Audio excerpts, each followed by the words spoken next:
Hello, and welcome to the Be Formless Flow Driven CEO podcast, where we are reshaping life, leadership, and business from the inside out. And today I have, all the way from Cape Town in South Africa, Candice Cands Grobler. Welcome to the show, Candice. I'll start to call you Cands, but I thought I'd just say that at the start. Thanks, B. I'm so excited to be here. Thank you for having me. I'm very excited for today's conversation. No, you're so welcome. And I was saying to you pre-show, I love Cape Town. It's just an amazing spot, right? You got the beaches. There's that beautiful, what is it? Where I hiked up to is it Table Mountain. Yeah, that was incredible. And the jewelry. I Yeah. loved all the different jewelry and the creativity. So I need to get back. Now I've got someone to come and visit. So yeah, but let's chat about what we're here to chat about today, because I feel like we're on quite the journey with you. You've had a career in startup world for quite some time, and you were in startup world as an events coordinator or events manager, I should say, pre-COVID. And then you said to me, and you didn't go into it in detail, but you said to me, then came COVID and no one needed real time events. So you were like, what do I do next? And so 2.5 years on, or now, you've had a company and you're the founder of it, and it's called Candid Collab. And it's a community strategy studio that helps founders and brands turn audiences into contributing ecosystems. I'm all about the ecosystem. I love it. And it's through contributor systems, which I want to talk a lot about, engagement opportunities, and launch rhythms at scale. And your work spans strategy, facilitation, and monetization frameworks so communities can create value for members and the business long after the algorithm shifts. Quite fascinating, because it feels like at the moment algorithms are shifting constantly. Like one minute you think you've got the algorithm down pat, and the next minute it's changed again. Exactly. And you invest so much into those channels. You really and they're the one way to reach your audience. So you really have to find a channel that you can control a little bit better. Because if someone on the other side of the world can change a piece of code that affects your whole business or how you actually Totally. get clients, scary. It is, but it's also exciting because it's that continuously, I call it learning, unlearning, and relearning, as part of my own methodology. What I found fascinating, and I'm going to let you tell the story and everything about your journey.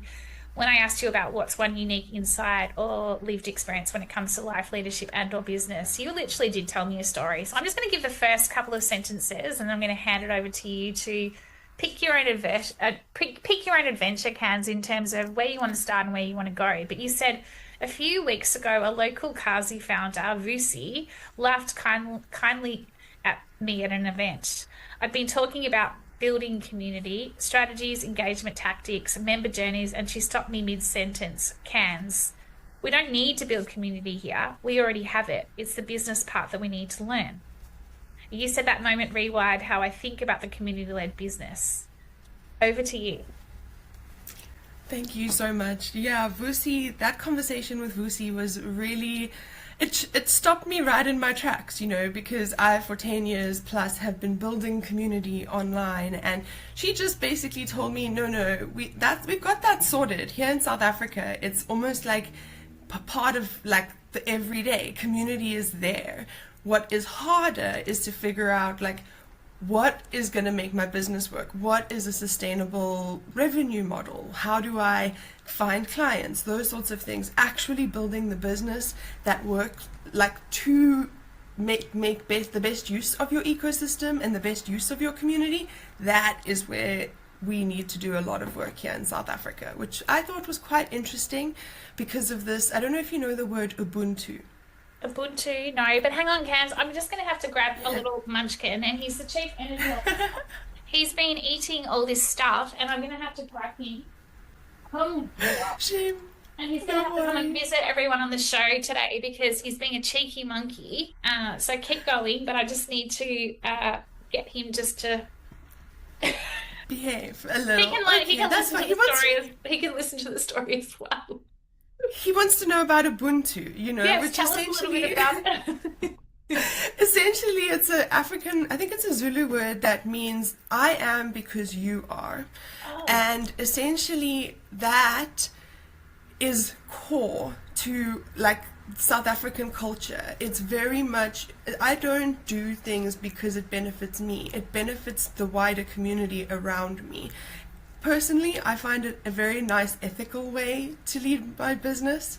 And I think what's really, really interesting is overseas, a lot of the clients I work with, they really struggle with this sense of Ubuntu, this feeling like the business part comes naturally to them, but bringing the community in is actually quite difficult mm, because they're not sure how to engage with them or what they need in a way that they can offer it online. That is quite a difficult thing for a lot of people. yeah, right. It's fascinating. It's fascinating. So tell us a little bit about your startup world. How did you get up to into startup originally? And then you obviously, came COVID and you're like, what do I do next? How did you get come to that journey? So I actually got into startup world. It was the only a job I've ever applied for. um, Ever since then, I just have been referred. But I applied for a job at like the coolest startup here in South Africa. They had cool merch, they had cool packages, a very young team, and they were motivated and growth orientated. And they very much invested in the community. So they were a developer community slash a space where developers could find jobs online. And that was really, really cool, except when COVID hit. It basically meant that all of our budget that went to community got redistributed towards business saving things, you know.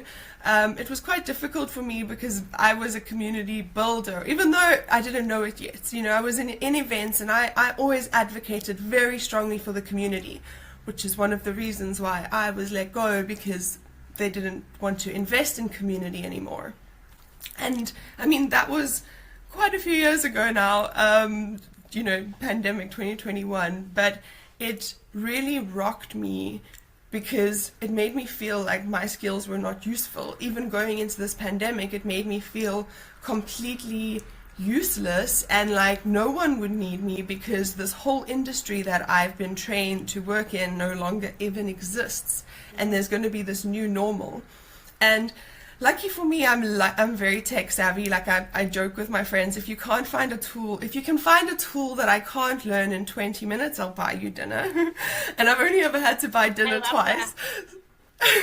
So Confluence and Jira are really difficult tools. But because I'm so good at learning learning tools, pivoting into an online world, almost I was bored. I had no job. It was actually quite easy for me, and I knew how to run events. I knew how to organize experiences, but now I just had to figure out how to put that in online spaces, and everyone needed that. So that meant actually I ended up being quite useful because Yeah. I couldn't find people who would pay me, but everyone needed my skills. So I worked for non-profits. I took on all of the like small little jobs that I could just to sustain myself. But all of that, and specifically my work with the non-profits, helped me literally go from 0 to 1 of taking all of these businesses online for their community experiences, which now 5 years down the line, I am a community builder. That is what my consultancy does. And so at the time, it was the worst, most painful, most awful thing. But if I didn't, I would have got stuck in marketing. And I don't necessarily like traditional marketing. I believe in community marketing Yeah. now because I've seen the value in like being able to market yourself into a more niche community can actually be more valuable than on all of LinkedIn sometimes Mm. because you've got the right audience, you know?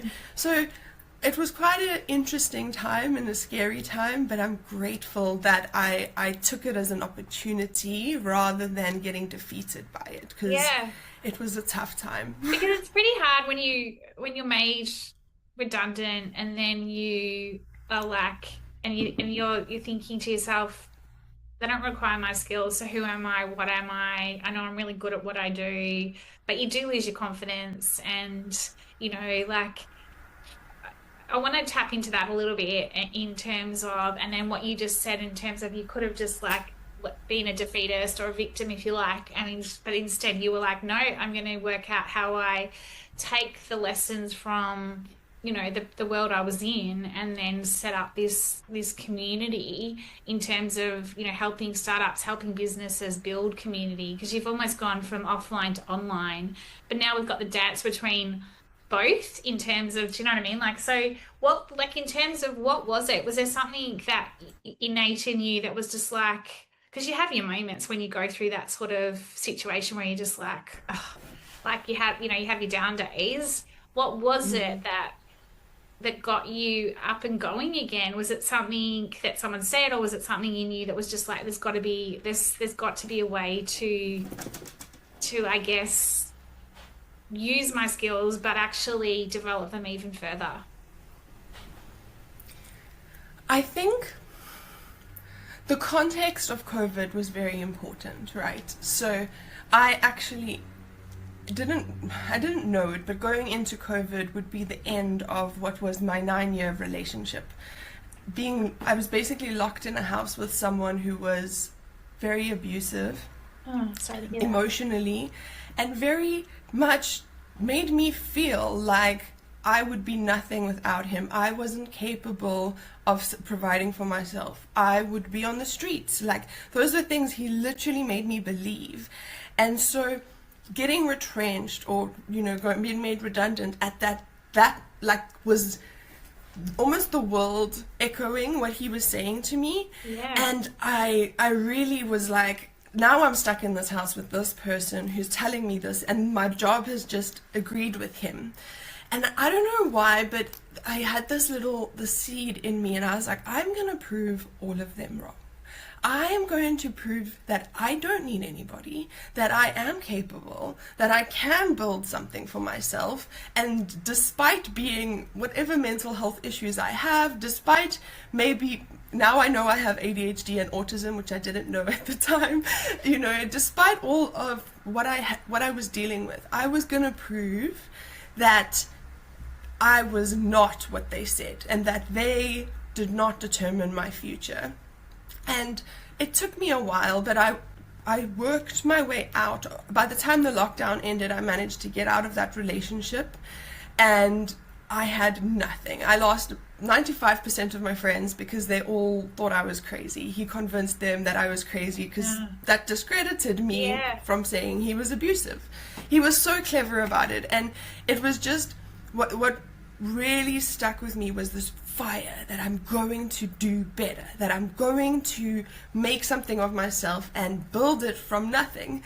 And I remember like the day I kind of left him, I ran and I went to a friend and I started ideating my business. I started ideating what is it that is going to help sustain me so that I am powerful, so that I have the security that I thought a partner or a job would bring me, but that it's rooted in me on my back so that I never feel like it's going to be taken away from me, Thank you. Firstly, Cands, thank you so much for your vulnerability and sharing such a private story. But sometimes I think when we let it out and share once we've been through through you like just watching your energy and your empowerment. And what comes up for me is you almost like it comes back to ecosystems, right? In terms of what you're talking about here is that you had this complete disconnected ecosystem in yourself in terms of your partner, work as you knew it, and instead of just continuing to let things remain disconnected, it's like you've rebuilt your own ecosystem first in terms of like inside out, like internally, and then and that's where your ideation started. And here you are with all your lived experience, in terms of now you're building out these communities and the ecosystem within that. And I'm sure you probably work with leaders who have got their own personal challenges as well as business challenges. It's quite profound, isn't it, in terms of like, did you ever think that you would end up where you are now, like in terms of all the challenges, all the adversity you've faced, and like what you're doing? Because the fact that you're building out these, ecosystems, if you like, and coming back to Ubuntu and I am because you are, like it all feels very almost like it was meant to happen this way, if that makes sense. Yeah, you know, the worst thing I hate is when people say to me, you know what, you're strong, you can handle it. Because that's always been my life, is like I've just had to Yeah. be strong and make a plan. And I always like there was a very long time where I sat in victimhood, where I was just like not embracing what I could be or what I could do because it was all happening to me. Yeah. But when I realized that I'm an agent in this and I can choose a direction, I still didn't have this plan.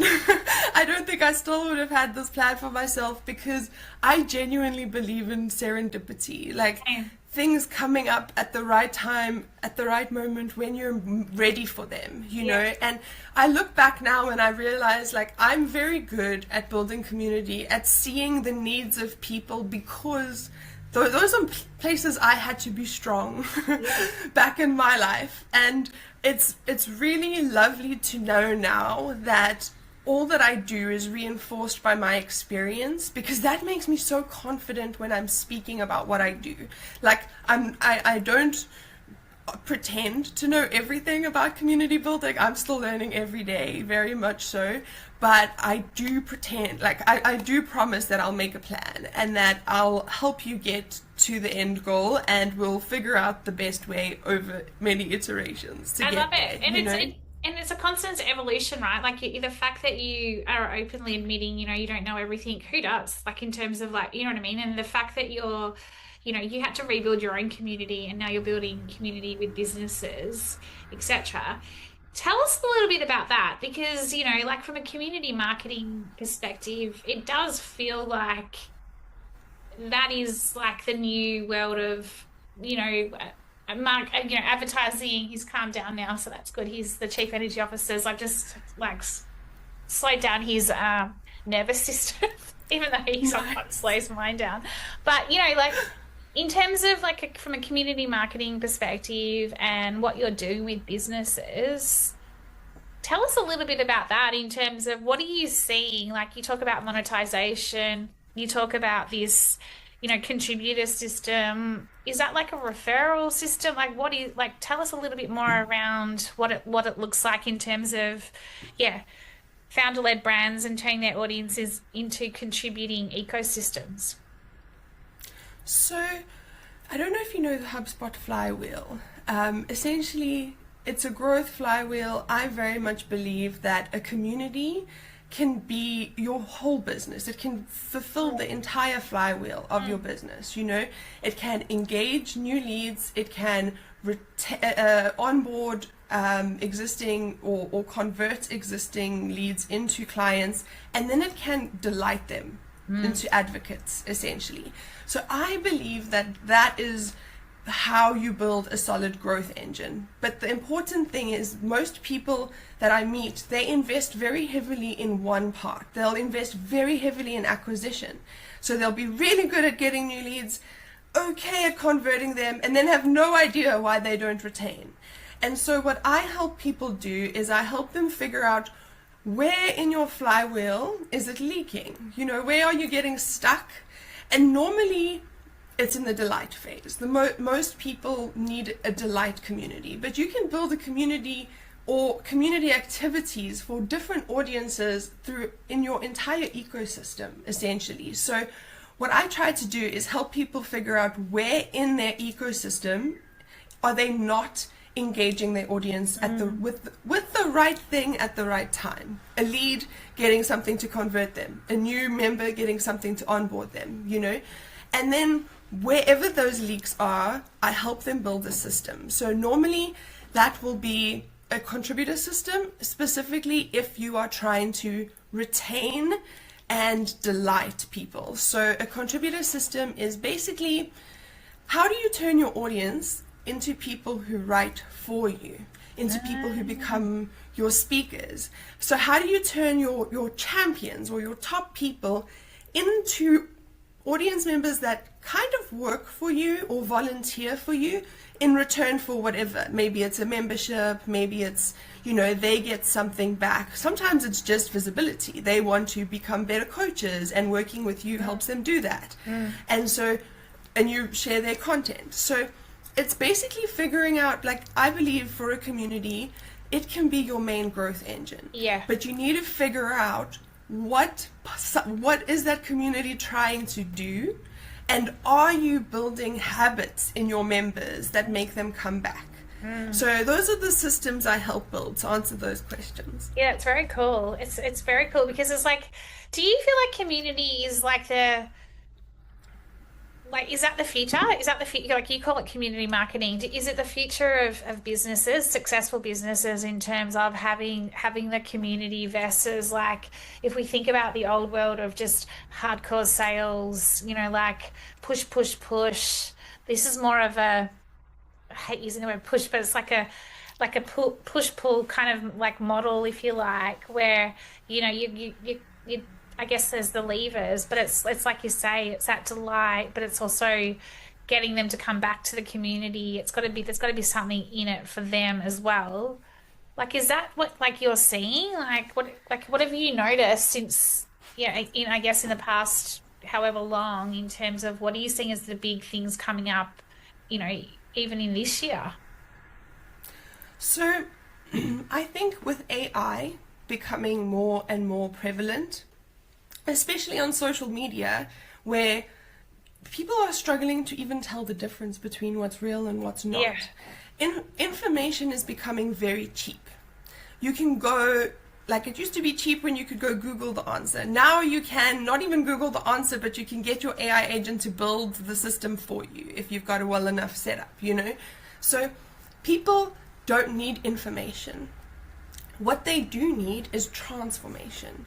And those are the things that are going to become possible for us to sell. Like courses, not selling so well anymore. People can just go Google what to do. They're not, or ask AI. People aren't buying courses anymore.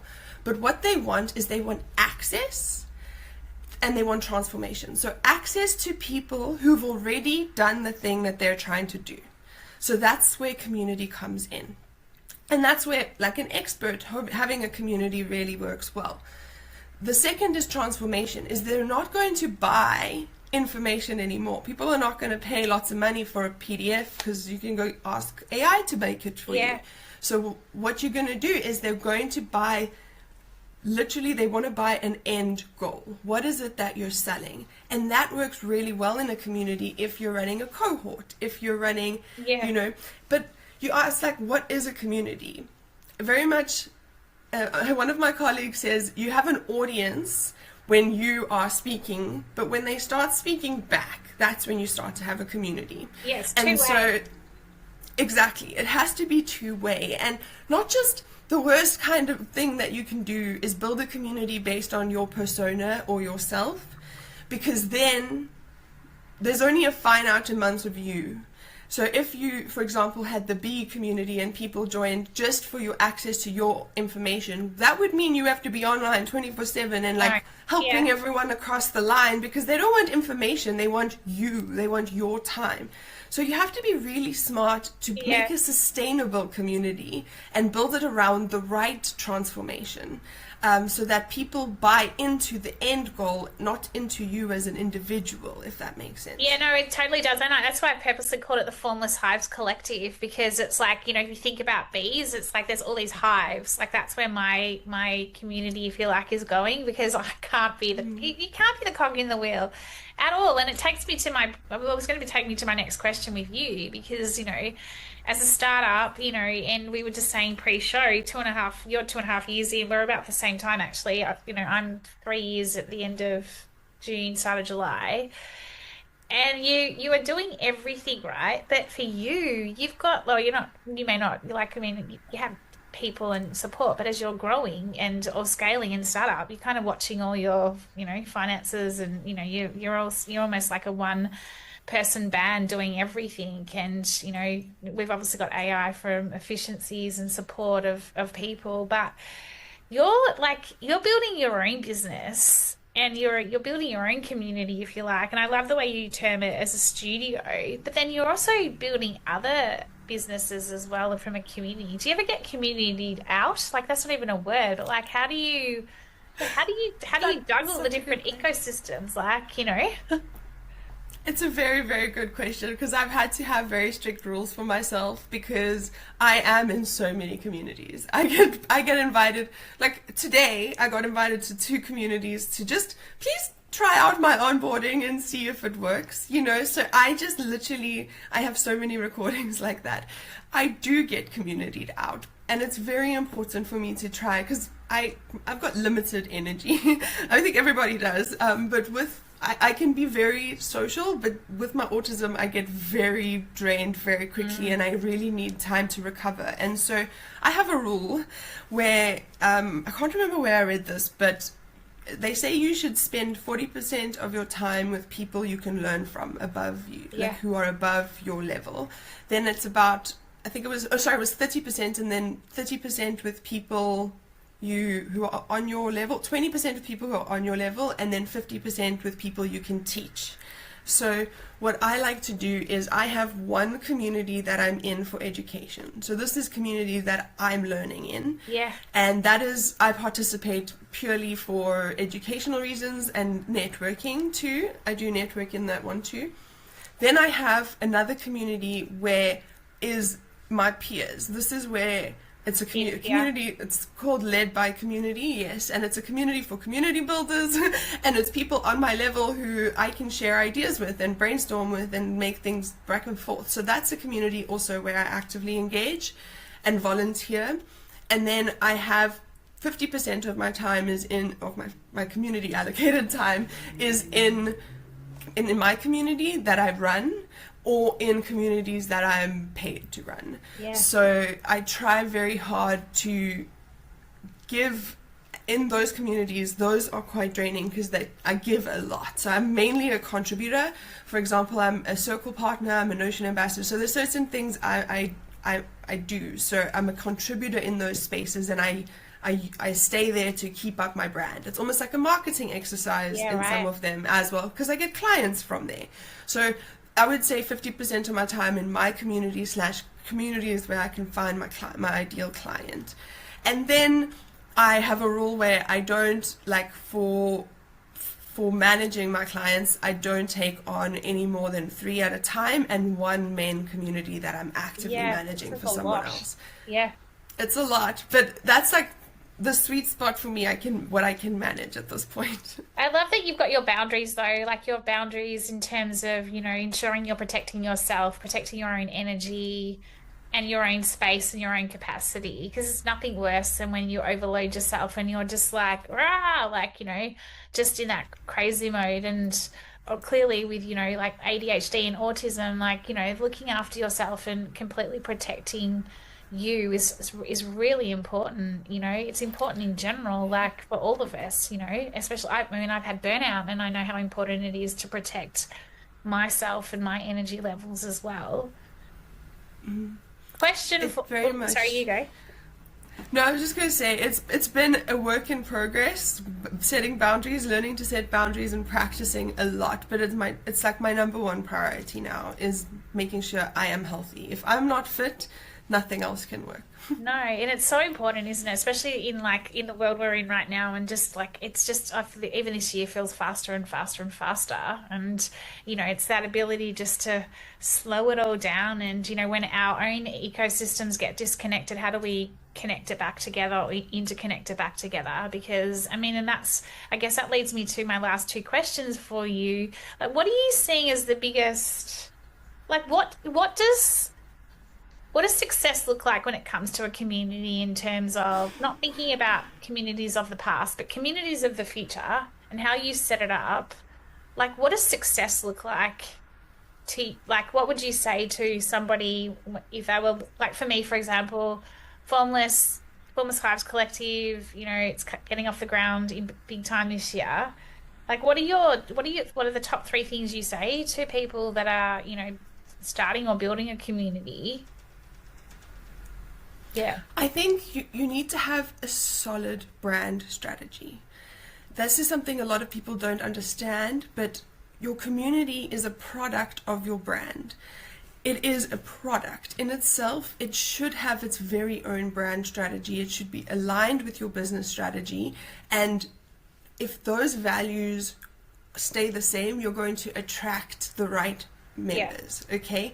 That is very important, because a lot of people, they launch a community because they're like, I've got one product, and they don't realize that this is, no, your community is associated with this brand. These are interchangeable. You can have little small projects in that, but that is something that a lot of people don't realize. A second thing is, do user research.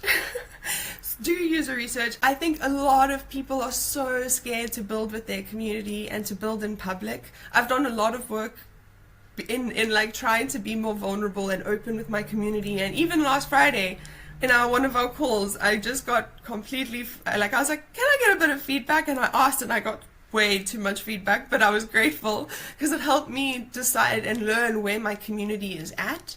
So I think we're used to building things alone as solopreneurs. So if you're building a community, don't build it alone. No, ask so them important. what they want. Yes, that's very important. Yeah, it's so important. And then sorry. No, you go. I was going to say the last thing is delight. So advocacy is one of the strongest ways to grow your community. It's also some of the last things anyone thinks about when they're building their community. But if your members stay and every one of them just brings one other member a month, that is incredible growth. You know, I'm not talking like a multi-level marketing scheme. I'm talking like real word of mouth referrals because you're delivering value. That can be such a valuable way to generate high quality leads that are high intent and more likely to buy than joining a bundle and getting 100 leads that will probably never buy from your freebie, you know? It's so true. I love the intel that you've provided to us. What would be one piece of advice you've given like what success looks like from a community perspective. I guess, is it advice? What would be one piece of advice or words of wisdom when it comes to you wanting to start your own business and you've got community sitting here that you're thinking about as well? Is there any advice you would give anybody thinking about starting their own business and the community piece? How can you serve your community? I believe there will always be work for people who are serving their community. You just need to figure out what the needs are and then monetize it, you know, and in a fair way. If you've got a community, just ask where they need service, where they need to be served. It's really, you'll be surprised how, like I say, the only job I ever applied for was that startup that I applied for. And I've never had to apply for another job since, because people in community, they know me and they just reach out to me and they ask me to do the work. And would you recommend to anybody who's not in a community or a network to give one a go based on the three where you said community education, peer-to-peer, and then 50% of your own business or whatever in a community? If you weren't in a community, like coming back to like the future and the community marketing and better understanding like buyers, etc., what would be like, what sort of community would you recommend for someone who's never joined a community to join first? I would join a peer community. So some with people on your level, people who are doing what you are doing, so that you can feel supported in your work, you can feel like the content is relevant, and you can learn. You just try to pick up the rituals and the habitual things that they do in the community, because that gets you to see, oh, okay, these are the types of cadences that I have for syncing up with people. I don't like doing online calls. I do like doing asynchronous chats. I do like this. I don't like this. And then once you realize what you do and don't like about communities, then be brave and find a community that your ideal audience is in or that you can learn from. But specifically with those kind of engagements that work for you. Because if everyone meets online and you hate meeting online and you'd rather meet in person, then find an in-person community, I love it. And Candice, last question for you. Just coming back to life, leadership, and business, what would be one piece of advice based on everything you've been through since COVID that you would share with the audience? So I think the one phrase that stuck with me through everything and still sticks with me is never settle. And never settle for less, never settle for being treated badly, never settle for my own excuses. Like, just never settle for less. And I'm very, that's one thing, if you keep that in you, like, empowerment is on its way. I'm convinced. Yeah, I love it. Candice, you've been so insightful with everything you've shared, including your own personal journey to where you are now. You should be so proud of what you're building and what you're achieving, and just that fire in you and the energy that you bring in terms of just this. You're literally reshaping what it means to be, in community and the whole contributing ecosystem. I absolutely love it. How do we find out more about you, and how do we contact you if we're looking for some advice in starting our own community? Of course, you can find me on LinkedIn. My handle is Candid Cands, so you can find me there. Otherwise, I also have my blog. Every Friday I write a free newsletter where I share honestly my biggest lessons and learnings from the week. I share that every Friday. You can subscribe at candidcolab.com. Otherwise, yeah, I'm mainly on LinkedIn at the moment. I'm currently doing a lot of podcasts and videos and events there. So people are welcome to reach out to me, comment on my posts. That's what I would love them to do. And then we can chat that way. Thank you. I think I'll certainly be having a little chat to you about, the Formless Collective Hives and taking it to the next level this year. So, Candice, thank you so much for your time, and have a wonderful week ahead. Thank you, V. Appreciate it. Thank you.